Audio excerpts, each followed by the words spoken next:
Всем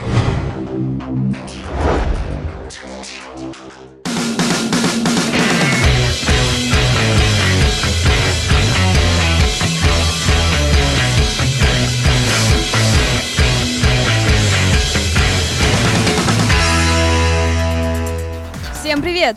В эфире молодежная программа «Фотин». И с вами Алина, Гриша, Ира, Лера.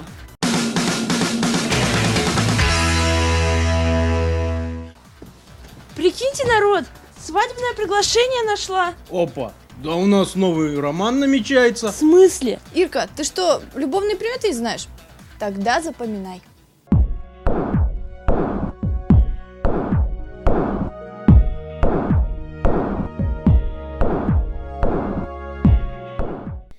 Тема любви волновала людей с древних времен.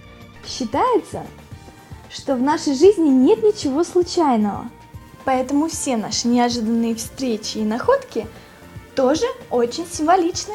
Точно. Поскольку речь идет о любовных приметах, лучше всего для вас найти на улице свадебное приглашение, фату или подкову. Любовь предвещает и некоторые формы нашей рассеянности. Ой, не говори, мы девушки такие рассеянные. В этом смысле полезно, поднимаясь на подиум или на сцену, споткнуться о первую ступеньку.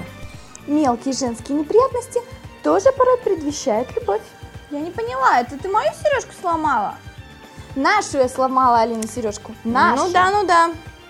К ним относят порванные вещи, сломанный каблук, сережка или ноготь.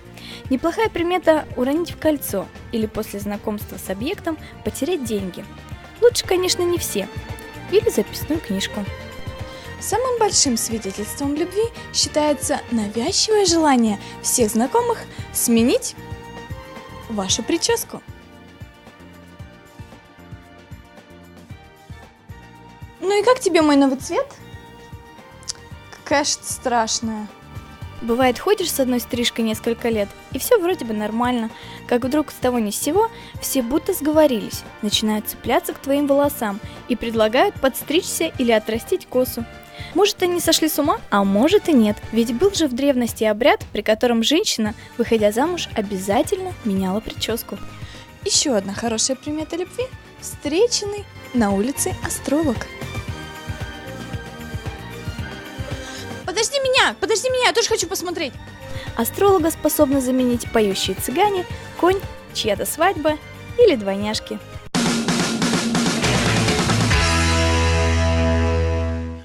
Любовь – это когда всех любят. Это когда один человек любит другого. За то, что он умный или за то, что он красивый. Любовь – это когда все друг в друга влюбляются. Это когда мужчина влюбляется в женщину. Это когда любят друг друга. Это когда влюбляются мальчик и девочка. Любовь – это когда всех любят. Мам, пап, друзей, братьев, сестру. Это когда ты женишься и улыбаешься и целуешься. Я пока еще не знаю. Мне не нравится девочка, потому что они наглые. Костя, потому что он мне нравится. Я двоих люблю. Славу и Сережу. Они красивые, они умные. Просто у меня волосы надуманы красивые. Мы друг друга любим все. Девочки любят политиков все. Женя – это моя настоящая жена. Вместе родились. У меня, например, я хотела его щечку поцеловать, а у меня губы поцеловал сам. Губы нет, а щечку да. Потому что микробы могут. Ангелина Славу любит. То, что он умный и красивый. Но она нас обоих любит. Сережа. То, что он себя хорошо ведет, и он слушается родителей.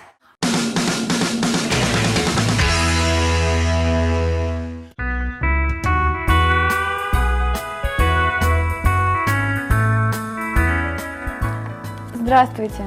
Добро пожаловать на ток-шоу «Бумеранг».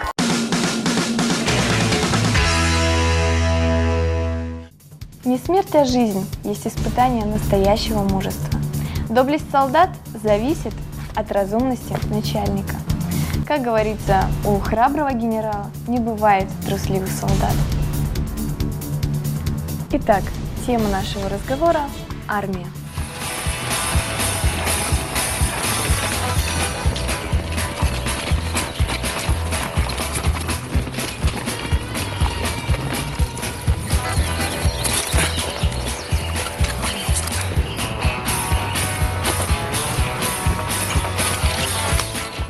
Что такое армия? Это ужасный, страшный сон молодых парней. Они боятся вставать 6 часов, рано утром. Они не хотят чистить картошку, мыть полы.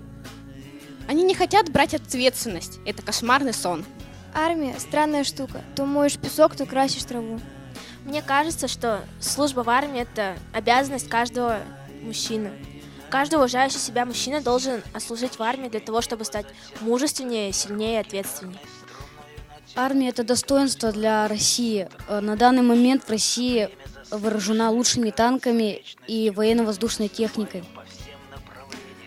И кто сунет свой нос на Россию, всем кирдык. Вот я думаю, что, наверное, армия – это все-таки лишнее. Потому что для того, чтобы защищать нашу страну, нашу родину, великую Россию, для этого есть какие-то кадетские учреждения, какие-то военные университеты, академии. Это же все не просто так. Армия – это просто лишнее. Мне кажется, армия – это в первую очередь школа воспитания для самого человека, его характера. Она развивает в нем дисциплину, ответственность, уважение к ближним и к самому себе, ответственность за свои поступки и за своих ближних. Мое отношение к армии, конечно, нейтральное. Если буду годен, то служу. Когда молодой человек уходит в армию, для матери это тоска и печаль. Для девушки это расстояние, которое надо преодолеть, а для отца это настоящая гордость. Многие считают, что избиение и унижение – это неотъемлемый процесс становления мужиком. Иди сюда! Так, не понял, как это понимать твою, а? Ты как ремень носишь?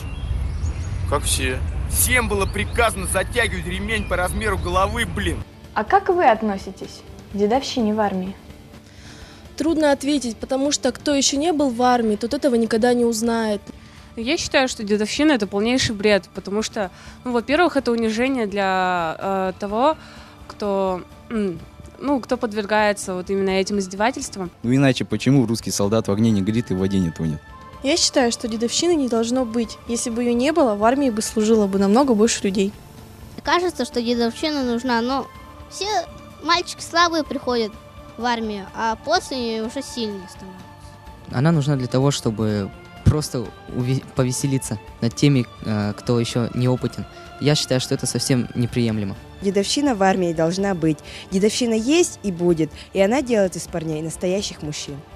С одной стороны, она нужна, потому что она заставляет людей бороться и отстаивать свою точку зрения, свое «я», доказать другим людям, что они что-то значат в этой жизни. Героизм – это есть бесстрашие перед собственной трусостью. А вы готовы отдать свой долг родине? Мамы, отправляйте своих сыновей в армию, чтобы они не были зачитанными ботаниками. Я отправлю своего сына в армию, но только в ту дивизию, где сама буду командиром. Мой сын пойдет в армию только через мой труп. Я хочу в армию, потому что я хочу стать настоящим мужчиной. Когда я стану мамой, я не отпущу своего сына в армию, потому что это опасно. Нашему правительству есть о чем задуматься. А мы, в свою очередь, хотим поздравить наших любимых мальчишек с Днем Защитника Отечества. Это было ток-шоу «Бумеранг» и его ведущая Алина. До встречи!